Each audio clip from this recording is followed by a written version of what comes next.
Thank you for being here. I acknowledge that the city of Hamilton, where I record this podcast, is situated upon the traditional First Nations territories of the Erie, Huron-Wendat, Haudenosaunee, Mississaugas, and the Chonodon of the so-called Neutral Tribes. Hamilton is also directly adjacent to the Haldimand Treaty Territory. This land is covered by the Dish with One Spoon Wampum Belt Covenant. It was an agreement between the Haudenosaunee and the Anishinaabe. Hamilton is home to many Indigenous peoples from across Turtle Island, and this land acknowledgement is a small gesture to recognize the rich history of this land, and so that I can better understand my role as a settler, as well as a neighbor, partner, and caretaker. I stand in solidarity with all those that fight for justice on behalf of the murdered and missing Indigenous women, girls, LGBTQ+, and two-spirited people. I grieve the generational trauma created by the residential school system and the 60s scoop.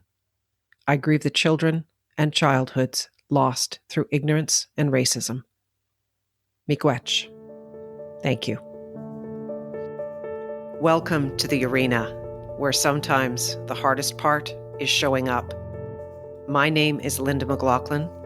Thank you for being here. I've known Nadine Kelly for almost a year. We met through the Akimbo workshops, or as Nadine affectionately calls it, Akimbo Land. It's where we both started our podcasts, and we now coach. Being connected to that community has helped us keep sane through the months of lockdowns, and her generosity and friendship has meant the world to me. I'm so happy to share this episode with you. Thank you for listening. This is episode 39. You and I have both done the whole, I did this career and now I'm going to not do that anymore because that way madness lies. I'm trying to wrap my head around, if I had met you 12, 13 years ago, who would that woman have been? And would I have been able to approach her in the same way? No? No. This person is almost, she was being repressed. I was so miserable. I was angry. I was resentful. And I didn't want to be in my body. And I didn't want to be in my life. I mean, I never excitedly talked about a day at work. It was like, oh, thank God, I survived another day. Oh, fuck, I have to go back in tomorrow. Yeah. Mm-hmm. And then my first thought in the morning, towards the end of that time, I would wake up and the first thing I would think, with no exaggeration, was, oh no, I'm awake. Yeah, I have a little recognition of that. For sure. So I have put together my typical intro. So we'll walk our way through that and see what comes out the other side. Sounds good. Nadine Kelly. You're a sister, daughter, mother, and retired doctor. You were a specialist in pathology. You entered medicine with a deep desire to help people. But after 10 years of studying, you found yourself in a medical meat grinder where you stayed for another 10 years. It was making you sick and incredibly unhappy. The thing you most wanted was not possible to achieve where you were. You took the hard decision to retire. And then you began to explore yoga as a release and a means of healing yourself. You took that deep-seated desire to help people and began to study to become a yoga teacher. You now specialize in working with women who are 50 plus, as well as women who are recovering from cancer, surgery, or other ailments. These are your wise women, as you call them, and you bring a holistic as well as a science-based approach to your work. You've created the YOGI MD podcast, where you're the creator and host. You're also a black belt in Taekwondo, a drummer, and a coach for several Akimbo workshops. Plus, you're writing your first book. It's such a pleasure to welcome you to the arena, Nadine. I am so honored, Linda. Thank you for having me. I'm sorry, I laugh because it's just like, and then I'm doing this and I'm doing these things over here. And I can relate to the desire to spread your wings and Mhm. test and try and just see what's coming back at you and what you're learning from all of those experiences, which are holistic in their own right. It's the creativity in writing, the podcasting, being a drummer, being a musician, embracing that part of yourself, but also the physical from the taekwondo and the drumming. I mean, it's such a physical instrument. It's so Mhm. fascinating. And then obviously the yoga and what you're doing with the yoga and your approach to it and many, many layers of spirituality and mental growth. Anyway, I just think you're such a remarkable person on so many levels. And listening to the many conversations that you've had on different podcasts and having had the opportunity to chat with you outside of the context of the Akimbo community has been really enriching for me. So thank you. Thank you. That's such a generous, such a kind introduction. I'm very humbled. You're most welcome. You've told this story many times, but let's start first of all with what was dinner conversation like in your household? So I'm first generation American. My parents, who were Haitian immigrants, they are high school educated. They came to the US in the late 60s. They were working in factories and they had very different schedules. And I'm really not sure why we never did this, but we didn't have dinner together.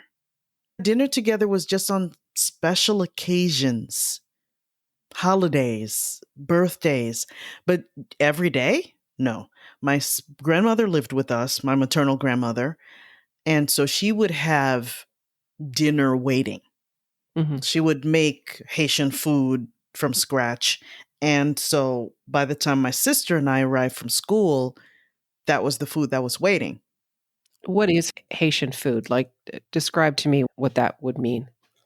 So Haitian food is essentially it's a type of Caribbean fare where we eat rice and plantains and beans and either grilled or oven baked or basted braised meats proteins.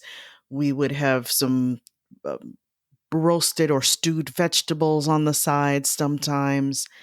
And it doesn't have to be spicy, but it can be. Mhm. And I enjoy mine spicy. So, yeah.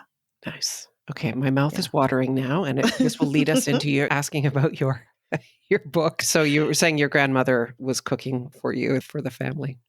Yeah, so then my sister and I would eat that after school and then maybe have a snack later on. And my parents would eat separately when they would get in because my mother would arrive home first. My father would arrive home a little bit later in the evening. And yeah, you just ate when you got home.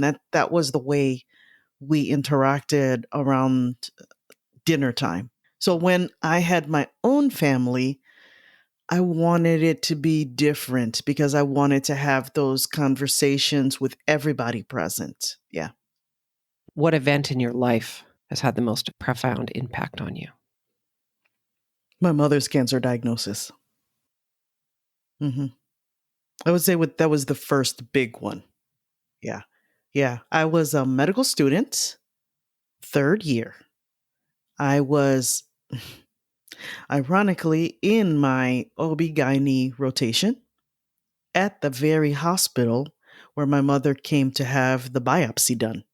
hmm She knew the surgeon, he was a family friend, and I was in the adjacent OR helping with a vaginal hysterectomy. When the surgeon took the biopsy, sent it to pathology, received the results, I just remember very clearly he came up behind me and very gently whispered, "It's malignant." Oh, wow. Yeah, That's a hell of a way to find out. yeah. Needless to say, I couldn't finish assisting. I asked if please I could be excused because I wanted to go tell my dad. And I remember just I was crying and I was trying to race to my dad in the waiting room. And the two nurses outside of the OR who were at the desk calmed me down and said, "You can't go tell him like this." So they really helped me. And then from there, we started dealing with my mother's cancer. It was terrible. Stage 3B. It was bad. Hmm. Now, did she survive?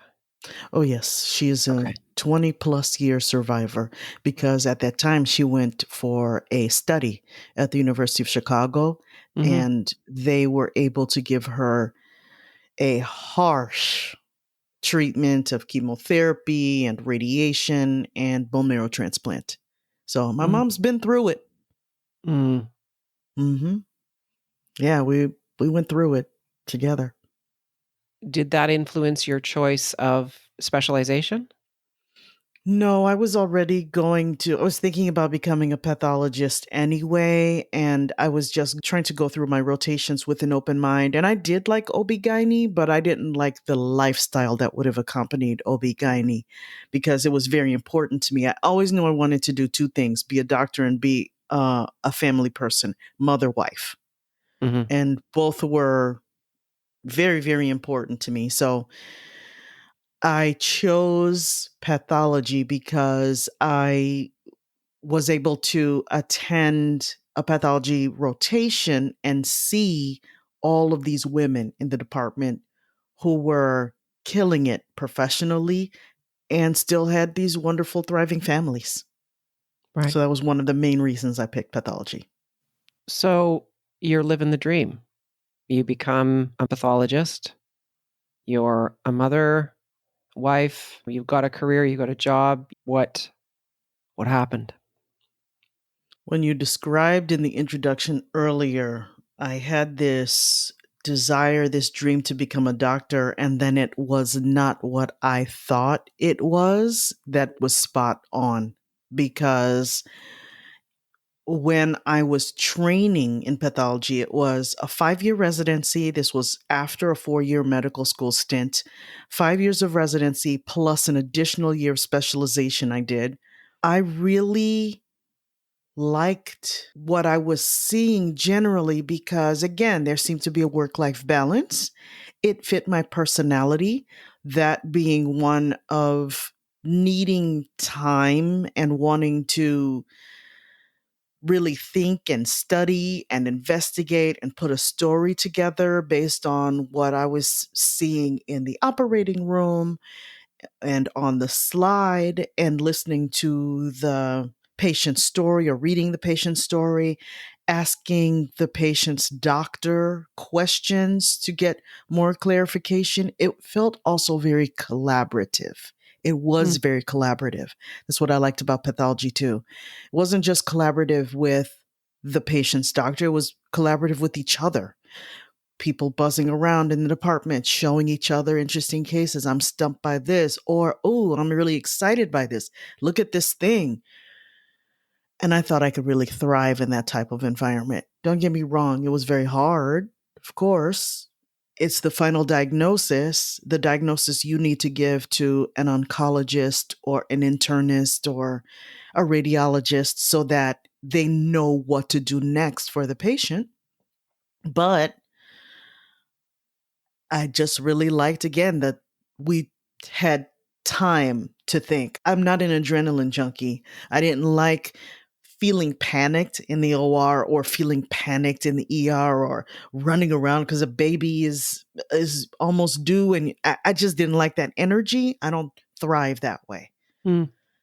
And then when I started to practice, not only was it not delivering on the promise of how I had trained because the business was starting to shift, or I should say it was becoming more of a business in the practice setting where I was, where it started to become how many, how much, how fast. And I'm like, well, wait a minute. My parents worked in a factory. Now I'm a factory worker. That's how it Mm. felt. But Mhm. getting paid a lot more, I wasn't proud of myself. It didn't match. I didn't feel like I was attending to my integrity. Hmm. I felt like a whore where I was selling my services and I felt very soulless doing it. That's what practicing felt like to me at one point.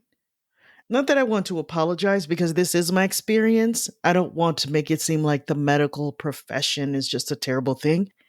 I'm the one who did it. I'm the one who invested the time. I'm the one who invested the money. So I think it was okay for me to make the decision that it was essentially not something that I could sustain. It was not sustainable for me. It Mm. just was not. And it was affecting my health. And yet, look at the sunk costs, the Hmm. investment of time and energy, money, years of your life that you had dedicated to your profession, and somebody in your family says, "I want to become a doctor," and it's like, hallelujah! Somebody's entering into one of the professions, right? I mean, and then suddenly you're faced with, "I'm no longer going to do that." What did that look like? So it came to a head because my body could not sustain what I was trying to push it to do. My mental health was suffering. I was depressed. I didn't want to recognize that. My husband and my internal medicine doctor helped me. They had to because I couldn't save myself at that point. And so after I received the diagnosis of major clinical depression, I had to do something different. And I had to face during my therapy and healing after that, that at the end of the day, I just didn't like what I was doing. And I was only 40. So my heroes who had retired in pathology, I saw so many retirement parties. People turning, 70, 75, still able to practice pathology, still sharp, still loving it. It just wasn't my fate. I wasn't happy like that. And there were other clues I was ignoring. I had a colleague who, even though we were so busy and the workload was getting more and more and more oppressive, I still saw joy with him. He Mm, would have, he would still find those cases and have genuine excitement about a diagnosis or a finding that was super interesting. It was not an act. And when I would see that, I would say to myself, what is wrong with me? mm, Why don't I feel that joy, that real joy, that inside out joy versus the I accomplished something, good girl, pat on the back. I made it, good girl, pat on the back. Because, see, Linda, something to understand too is not that my parents raised me this way, they didn't, but at the same time, it's not like we talked about the concept of joy. I mean, they left their country. They had to for opportunity. So, of course, it was going to be love your family, education is important, schools, find something that you like. They didn't assign professions to us, but be educated so that you could have more opportunities for yourself. mhm, And we saw the sacrifices they were making. So it's not like I exactly grew up with this specifically expressed like what you do, love what you do. We didn't talk like that. So I went through school thinking, oh, I guess I'm supposed to be miserable because anything worth having requires a lot of pain, blood. I remember when I got my my diploma from the University of Chicago. I graduated with honors and I had it framed and I was so proud of it. But you know what I wanted to decorate it with? Droplets of my blood mm, on the glass. hmm. That's how I was existing. Like, oh, life is supposed to be painful. This is supposed to be bad. But when I finally arrive, maybe this suffering will stop. And it didn't. Wow. What does living a courageous life mean to you? Standing up for yourself, listening to yourself, being responsible for yourself, being responsible for your life. It is yours. That is one thing I definitely was extremely impressed by in practicing pathology, in being in medicine for as long as I was. Your life is not a given. You never know what's going to happen. My mother was only 45, Mm, 45 when she had this terrible diagnosis. No family history, not an unhealthy person. It almost came out of nowhere. hmm We were all just stunned. We were looking around like, what maternal person or what on the paternal side where no one had cancer like this before her. So being courageous to me means recognizing and not living in fear. I'm not saying to live in fear or dread, but recognizing that you get this shot. And so, what are you going to do with this shot? Living through this time of pandemic, if one of the lessons isn't to not take for granted your brief time, there are plenty of people in the before times and even now where suddenly out of left field you get this diagnosis and in 4 days you're dead. I mean, it's just Mm-hmm. bizarre. Mm-hmm. And yet that's exactly what has been happening through this COVID time, where somebody suddenly gets sick and gets really sick and is gone. But to me, if there's some sort of higher power that's trying to send us a message, that's got to be at least one of them.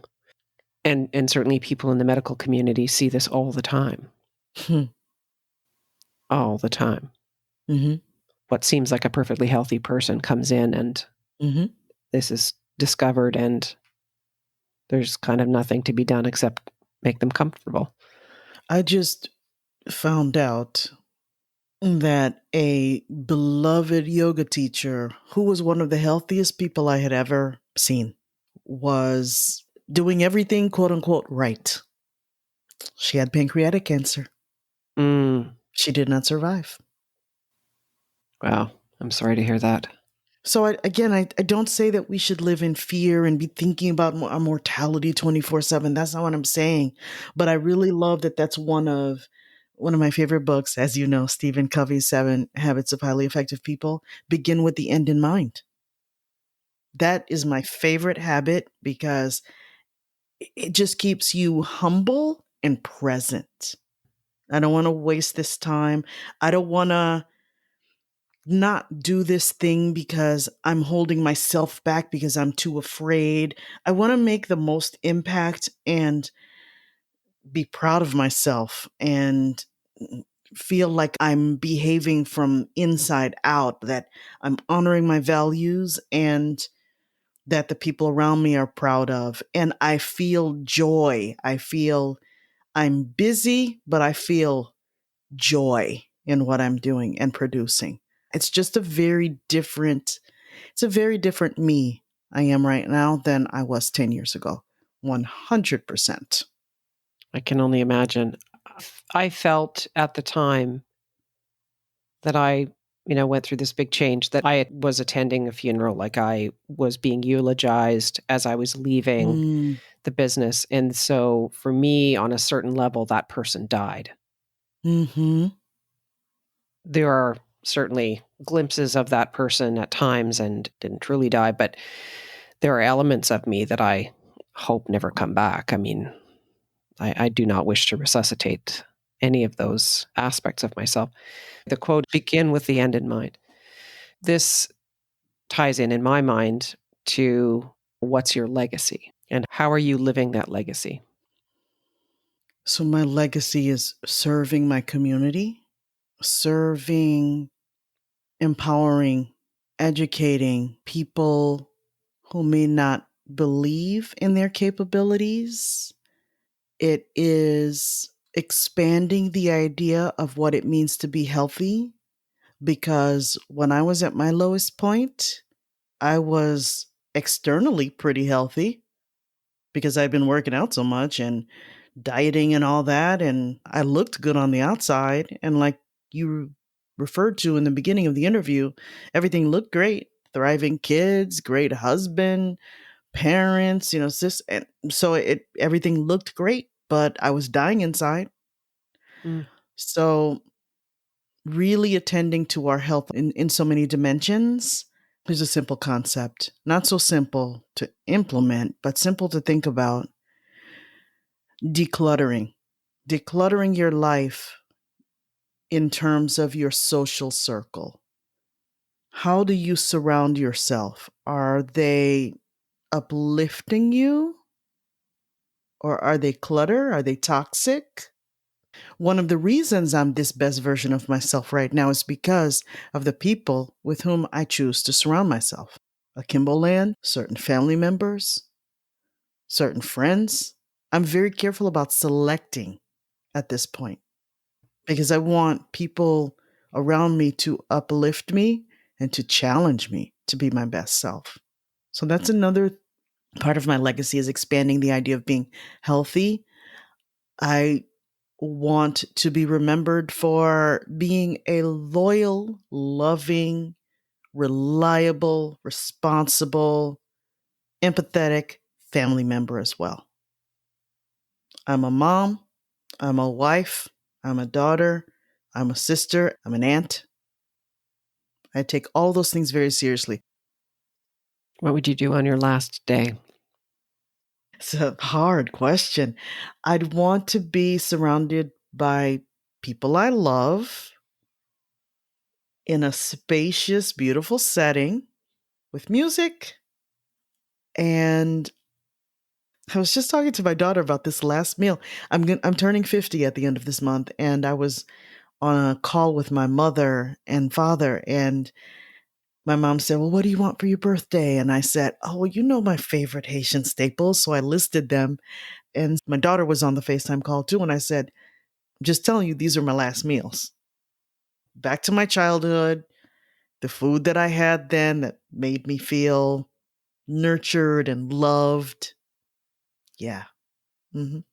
So that's a beautiful segue to talking about the project that you're working on now, which is a combination of memoir, wise women tribute to the wise women in your own family, Hmm. to music, to your culture.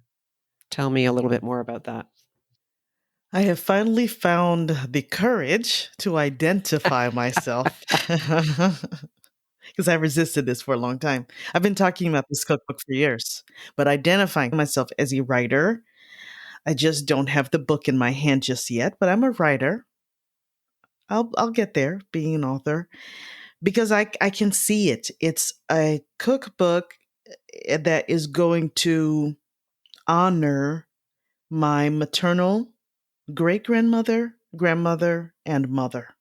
We're going to record Haitian recipes. We're going to write stories, memories about those recipes, family memories, personal times, loving times.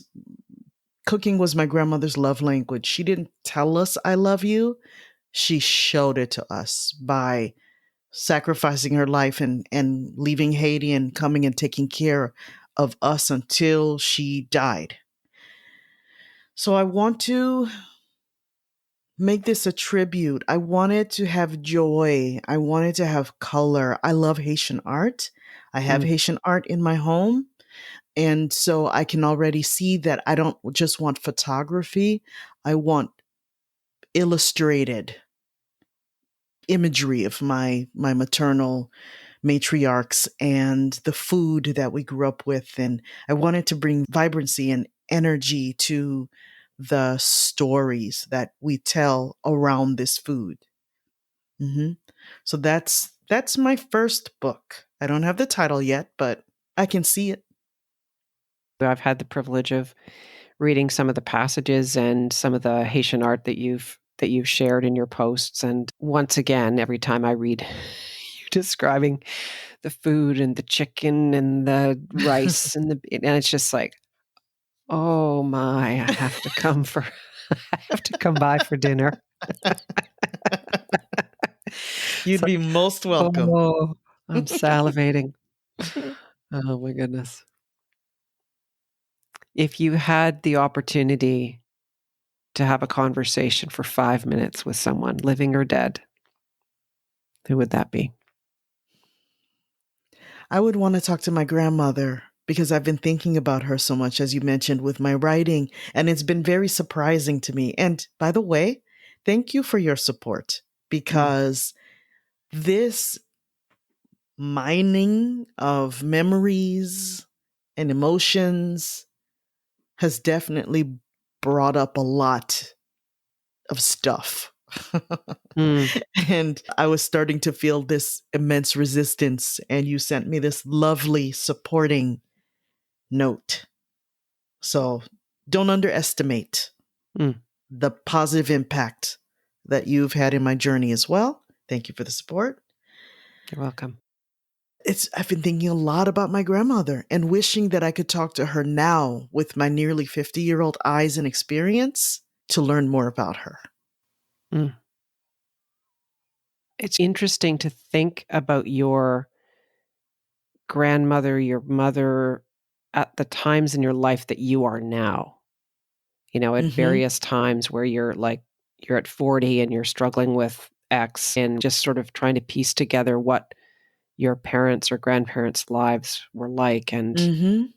it's just the struggle that they would have gone through in leaving Haiti and coming to America and trying to make a go of it, and all that no doubt was in front of them, and creating a life and creating this beautiful family that has now put down roots and had such a positive impact on their new country. And yet being able to reach back into their cultural roots and bring that forward and create it anew for your daughters and for your family is just a beautiful thing. Love it. Thank you. It's another way that I'm using to get to know about my family, to get to know what they went through, to really appreciate, not just in words, what they went through, but to really, really appreciate with this experience the idea of leaving everything you knew behind. A few years ago, so it would have been 2015, my sisters and I went with my dad to Haiti. We hadn't Mm, been back. Well, we had never really visited. I was just a baby when I went to Haiti. So it was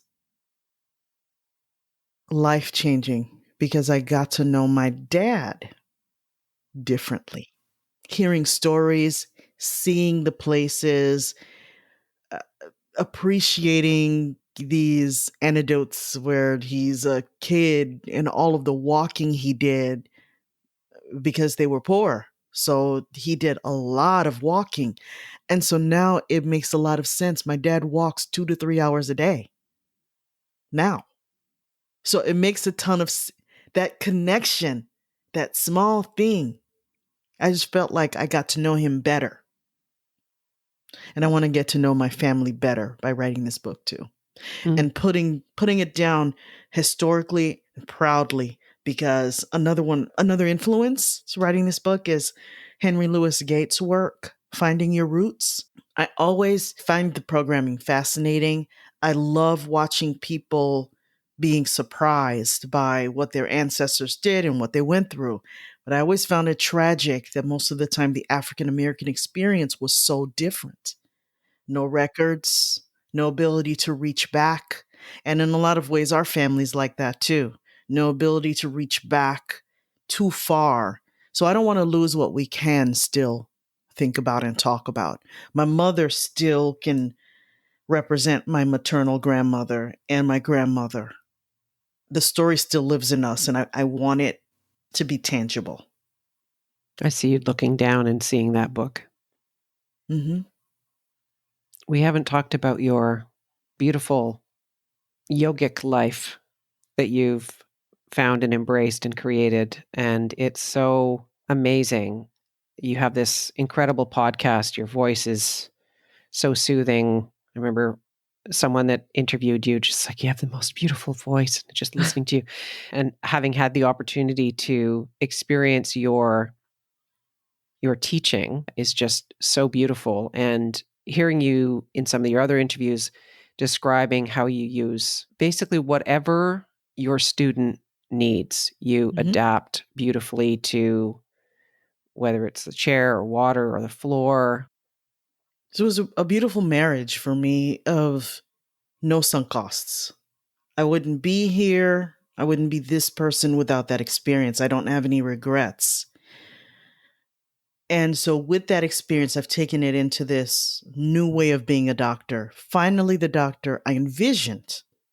There's the integrity now. There's the pride in my work because I'm able to take my knowledge and apply it in yoga for bodies that are not your stereotypical yoga bodies.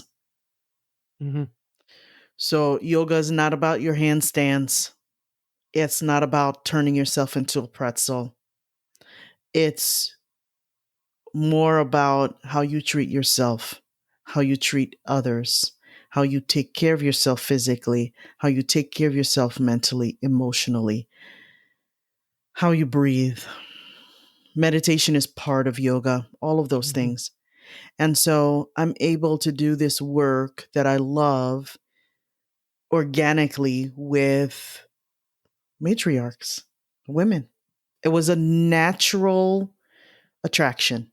It just became the wise women who kept coming back to class and building this sense of community and being able to be together and to modify poses to fit their bodies and not vice versa, to focus on what does it really mean to breathe well? How does that benefit you? What does it mean to truly relax? Because most people don't know how to relax. We think we do, but consciously relaxing is an art, it's a practice. So all of those things are the reasons why I love teaching the population that I do, and that I am. Well, here's another thing. So I just taught a class this morning, Mhm.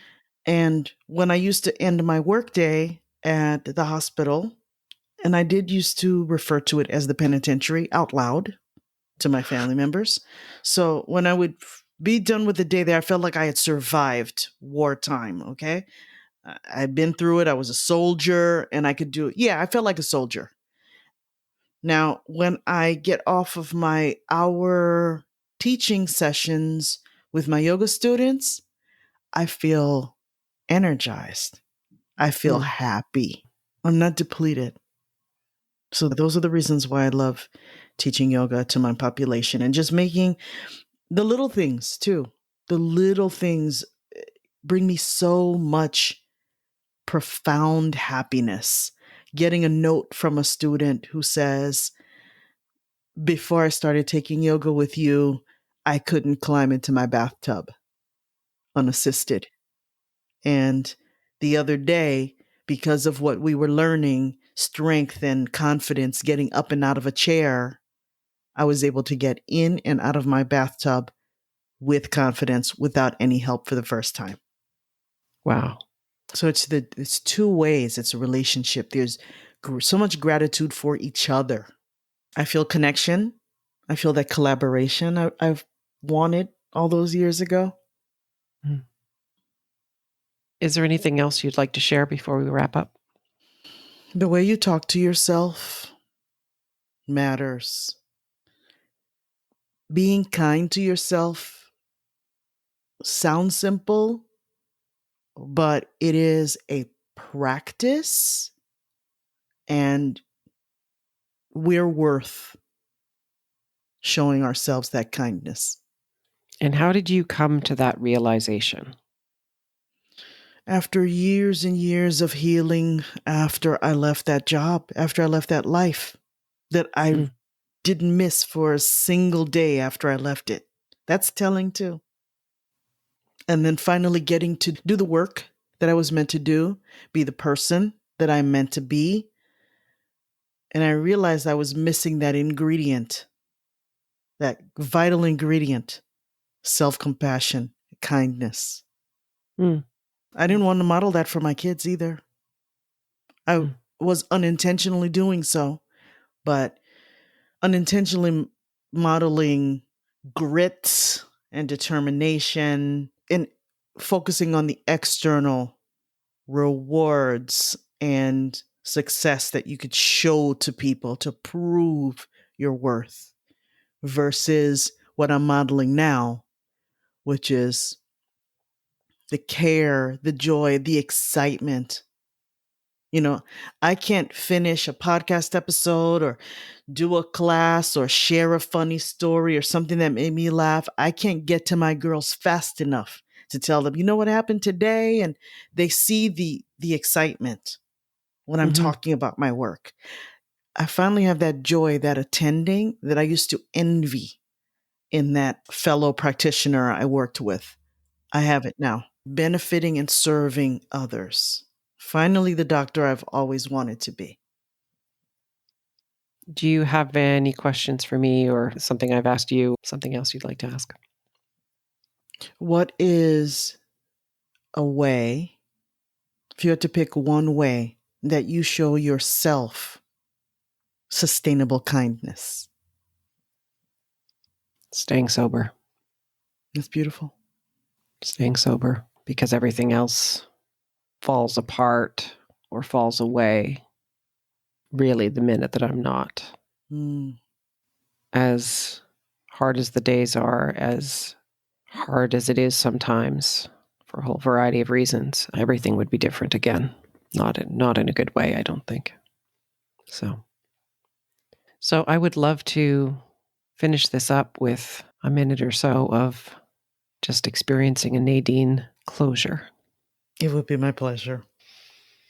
Okay, when you need a little bit of energy, when you need a little bit of even calming and just a minute to stop, it's super important to breathe and notice. It's super important to let go of judgment. This is how you start to show yourself compassion. You are not your thoughts and you are not your emotions.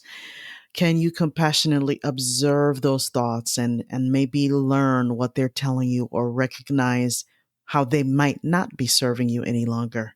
So we'll do that by sitting up nice and tall in our chairs, planting our feet such that our knees are stacked over our ankles and our toes point forward. Stack our shoulders over our hips, lengthen our necks, keeping the shoulders away from the ears. The top of your head is touching the ceiling and your chin is parallel to your lap. Your hands can rest softly in your lap. I'm a visual person, so picture a teardrop shaped balloon. The bottom of the balloon is wide and it expands around your abdomen, makes its way around your rib cage, and ties between your collarbones. So as you inhale, fill the balloon, breathing in and out through your nose, from your belly all the way up to your collarbones.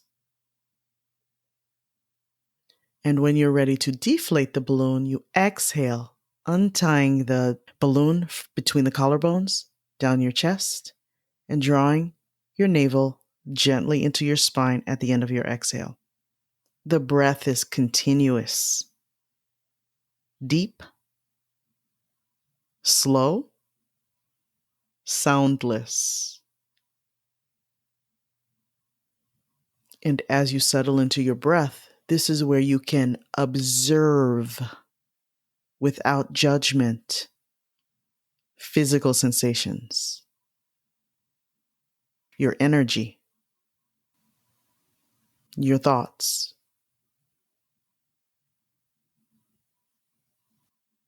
This is an exercise that can be done anytime, eyes open or closed in a quiet place. And once you practice this enough, you can start to use this same compassionate observation when you need it in stressful situations.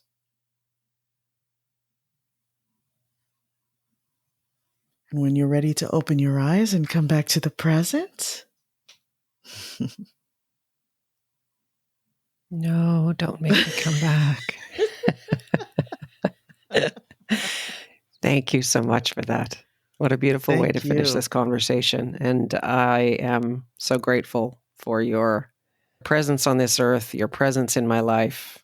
And I look forward to a long relationship as we continue to discover what the next stages of our lives are. Thank you, Linda. I feel the same way. You're just damn good people. So thank you for being a part of my life too. And I'm going to make you cook me dinner for sure. If you're going to torture me with those descriptions of your food, it's like, okay, as soon as the border comes open, I'm going to come down and visit.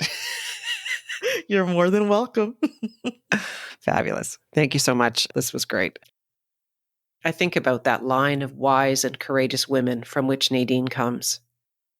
And I look forward to having that dinner one day with them and enjoying some recipes from her soon-to-be cookbook. I will share her social media links in the show notes, including her wonderful YOGI MD podcast.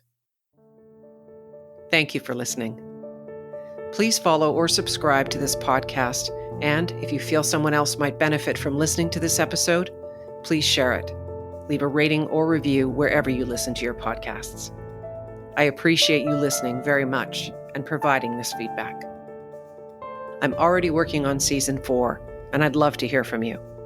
Feel free to reach out to me via my website, www.thearena-podcast.com, or any of my social channels. I look forward to sharing my next guest story of the focused fight to hold herself and her family together through her son's multiple cancer diagnoses and treatments. Until next time, my name is Linda McLaughlin in The Arena.